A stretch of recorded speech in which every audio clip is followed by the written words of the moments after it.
As a little girl, my grandfather used to tell me stories of his life during World War II. He was a bomber pilot, and his plane was shot down over occupied France. As my grandfather parachuted from the sky, he didn't know if he would live or die. He didn't know he'd be rescued by the French resistance and brought to a farm on the countryside, or that he'd hide from Nazi patrols in a barn, a lot like this one. What he did know is that he wasn't going to give up. See, for my grandpa, there was never blame on both sides. The Nazis were in the wrong, period. And he thought being an American was one of the luckiest things that could happen to a person. And you'd better be prepared to serve your country if called upon to do so. So I went to the Naval Academy, graduated into flight school in the first class of women eligible for combat, and became a Sea King helicopter pilot, flying missions in Europe and the Middle East.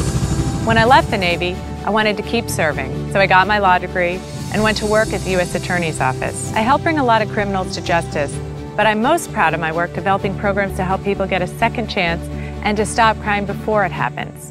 Now, I'm running for Congress because the values my grandfather shared with me, that my husband and I are now passing on to our kids, are under attack by Donald Trump.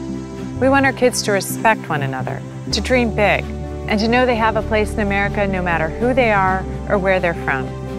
I know I'm not alone. Every day I visit with people around this district, listening and sharing their concerns. That's something this part of New Jersey hasn't had in a while. Congressman Rodney Frelinghuysen hasn't held a town hall meeting in 4 years.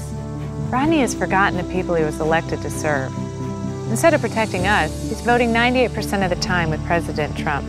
98%. You know, in the Navy, I was taught when a ship runs aground, there are usually people on the bridge who knew it was going to happen, but they were too afraid to speak up. President Trump is running our country aground, and Congressman Frelinghuysen won't speak up. It's time we do.